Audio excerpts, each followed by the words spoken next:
হয় মই ৰঞ্জিত কুমাৰ বৰ্মা আজি কিয়নো আমি এটা নতুন দল মানে মুকলি কৰিবলৈ গৈ আছোঁ এইখন দল মুকলি কৰিবলৈ গৈছে এইখন পাৰ্টিৰ নাম হ'ল PRP পাব্লিক ৰিলেশ্যন পাৰ্টি কাৰণ আজি ডিচেম্বৰ 10 তাৰিখ নহয় জানো 2023 ইনকত আৰু ভাবিছোঁ এইটো আমাৰ কাৰণে বহুত মানে গুৰুত্বপূৰ্ণ ভাবিছোঁ আজিৰ দিনটো কাৰণ আমি অল অসমত এইটো ফাৰ্ষ্ট আৰু ৰিজনেল পাৰ্টি খুলিলোঁ আজিৰ পৰা আৰু যিমানখিনি মোৰ লগত কলেজ আছে তেওঁলোকক মই আগত ধন্যবাদ যাচিছোঁ যে সেইখন পাৰ্টিত চবে ভাল আদৰ্শ লৈ পেলাই আহিছে যে উন্নয়ন কৰিবলৈ আমি সেইখন পাৰ্টি যে গম পাওঁ যে যেনেকুৱা প্ৰত্যেকটা ষ্টেটত যেনেকুৱা মানে কৰাপশ্যন আৰু বেয়া ভাৱকৈ চলি আছে কাৰণে আমাৰ এইখন পাৰ্টি বহুত মানে গুৰুত্বপূৰ্ণ আমি ভাবিছোঁ কাৰণ নতুন পাৰ্টি আঞ্চলিক চবে লাগে বুলি কৈ আছিলে এইখন পাৰ্টিটো কাৰণ আমি সেইখন পাৰ্টি আজি বিজেপি গম পাই কেনেকুৱা কাম কৰি আছে পুৰা মানে আমাৰ অল ইণ্ডিয়াত আৰু আপোনাৰ কংগ্ৰেছ কাৰণ আমাৰ সেইখন পাৰ্টি আমি তীব্ৰ বিৰোধিতা কৰোঁ যে বিজেপি কংগ্ৰেছৰ লগত আমি নাই এটা ৰিজনেল পাৰ্টি কাৰণ আমি গম পাইছোঁ যিহেতু আমি নেশ্যনেল পাৰ্টিৰ লগত থাকি পেলাই যে আমি ভাবিছোঁ নেশ্যনেল পাৰ্টিৰ লগত থাকি পেলাই আমি একো কৰিব নোৱাৰোঁ কাৰণ নেশ্যনেল পাৰ্টি যেনেকুৱা ডমিনেট কৰে তেখেতসকলক গোটেইখিনি আপুনি চাই আগৰ পৰা বিজেপি বা কংগ্ৰেছক নকওক কিয় তেওঁলোকে কিবা যদি কৰিব লাগে তেতিয়াহ'লে গোটেইকেইটা দিল্লীত গৈ পেলাই হাইকমাণ্ডৰ কথা শুনিব লাগে তেন্তে কিমান অসুবিধা কওকচোন কিবা এটা সৰু সুৰা কাম হ'লে গোটেইখিনি দিল্লীত তেওঁলোকে হাইকমাণ্ড দিল্লী ছাৰ তেওঁলোকৰ অসমত আমাৰ যি সমস্যা অসমত তেখেতে একো গম নাপায় দিল্লীৱালা যিমানেই নকওক বিজেপি নকওক কংগ্ৰেছ নকওক কিয়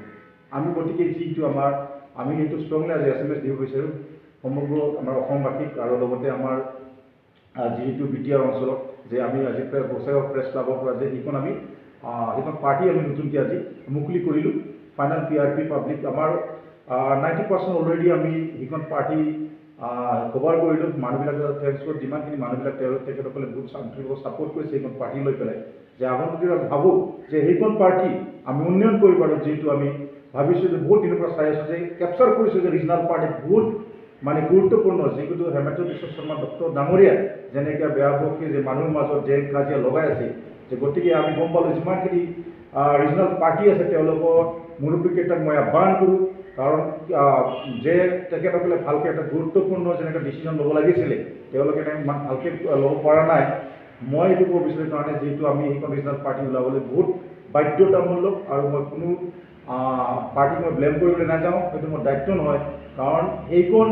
যে আমি PRP পাৰ্টিখন যে আজি সৃষ্টি কৰিলোঁ যে জন্ম দিলে এইখন পাৰ্টি আমাৰ কাৰণে বহুত এটা ইতিহাস থাকিলে যে এইখন আজিৰ দিনত ডিচেম্বৰ 10 তাৰিখৰ কাৰণে আৰু যিমান মোৰ কলেজ যিমানখিনি মোৰ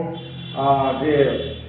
ডাঙৰ লিডাৰ যিহেতু মোৰ লগত আজি উপস্থিত আছে তেখেতসকলে মোৰ পাৰ্টিত যে যোগদান দিছে সেইটোৰ কাৰণে বহুত আমি আনন্দিত কাৰণ BTAৰ ক্ষেত্ৰত ক'বলৈ গ'লে বহুত দুৰ্নীতি ৰাজনীতি চলি আছে আপুনি কওক BPL নকওক কি UPPL নকওক কিয় মানুহবিলাক এটা BTAৰ কাৰণে এটা উন্নয়ন বিচাৰিছিলে সেইখন উন্নয়ন হ'ল যে এটা ৰিজনেল পাৰ্টি বহুত মানে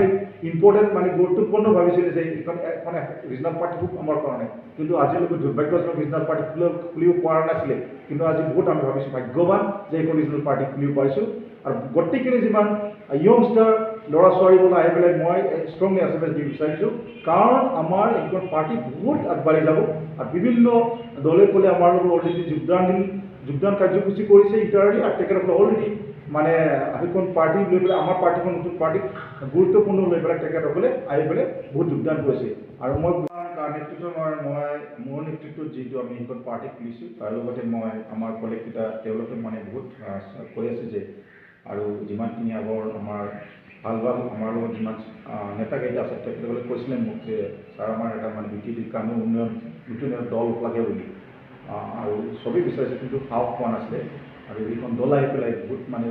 এটা ষ্ট্ৰংলি যেনেকৈ SMS দি আছে বহুত আগবাঢ়ি নিশ্চিত আৰু আজিৰ দিনৰ ক'ব পাৰোঁ 2024 আমাৰ পাৰ্টিৰ পৰা UPPL BPF বাদ দি পেলাই আমি 100% জিকাটো নিশ্চিত মই ক'ব পাৰোঁ কাৰণ চোৱা এটা বস্তু আমি গুৰুত্বপূৰ্ণ ক'বলৈ পাহৰি গৈছোঁ কিন্তু কওঁ এইখন আজি UPPL BPF যেনেকুৱা আপোনাৰ এটা তেখেতক হয়তো আপোনাৰ গম পোৱা নাপায় মিডিয়া পাৰ্চনেল মানুহবিলাক আপোনালোকে ভাবিছে ডাঙৰীয়া কাৰণ UPPL BPF যিমানখিনি জইনিং কৰিছে তেখেতসকলে খালি নিজৰ মানে কিছুমান ক্ষেত্ৰত যেনেকুৱা ৰাজনীতি কৰি আছে বেয়া ভোগকে মানে সেইটো চবেই বুজি পায় আৰু যেনেকুৱা তেওঁলোকে মানে জাষ্ট মানে এটা জনগোষ্ঠী লৈ পেলাই নিজৰ জনগোষ্ঠী মানে নিজৰ কালি মাফলাৰ পিন্ধাই আছে এটা জনগোষ্ঠী আপুনি জিকাটো অসম্ভৱ সেইটো কওঁ তো গতিকে তেওঁলোকে মৃত্যু মই গম পাইছোঁ যিটো আমি গম পাওঁ যে আমি যদি উন্নয়ন কৰিব বিচাৰোঁ তেতিয়াহ'লে আমাৰ লাগিব সকলোকে সম্প্ৰীতি মিলাপ্ৰীতি বিভিন্ন জনগোষ্ঠীৰ লগত একমত যে আমি কাম কৰিব পাৰোঁ, এইটোৱে আমি বিচাৰোঁ। আজি যেনেকৈ আমি ভাবিছোঁ যে আমি অলৰেডি কামটো কৰিছোঁ নকৰা নহয়, কাৰণ আমি আগন্তুক 2014 নিশ্চিত আমি ইয়াত কোকৰাঝাৰ কনষ্টিটিউৱেঞ্চিত আমি কেণ্ডিডেট দিম, কিন্তু আমাৰ দলৰ যিমান কলে তেখেতসকলে সিদ্ধান্ত কৰিব লাগিব কাক দিয়া যায় কেণ্ডিডেটটো, তাৰপিছত আমি ডিচিশ্যন কৰিম আৰু নিশ্চয় আমি কোকৰাঝাৰ ক্ষেত্ৰত আমি খেলিম, সেইটো স্পষ্ট। আৰু লগতে আমি কোনোবা ক'ৰবাত যদি ভাল ঠাই পাওঁ মানে তেতিয়াহ'লে নিশ্চয় আৰু টিকেট দিবলৈ সাজু আছোঁ আৰু মানে দুৰ্নীতি ভ্ৰষ্টাচাৰ বহুত আগবাঢ়িবলৈ আৰু সেইখন ৰিজনেল পাৰ্টি আমাক লাগে, কাৰণ মই এটা সময়ত মই নেশ্যনেল পাৰ্টি কৰিছিলোঁ, সেইখন নেশ্যনেল পাৰ্টি গম পাওঁ তেখেতসকলে অনলি ফৰ দিল্লীৰ কাৰণে তেওঁলোকে কাম কৰে, আমাৰ অসমৰ প্ৰব্লেম জনতাবিলাকৰ যে একো বুজি নাপায়। চ' আমি সেইখিনি কৈ পেলাই সামৰিলোঁ।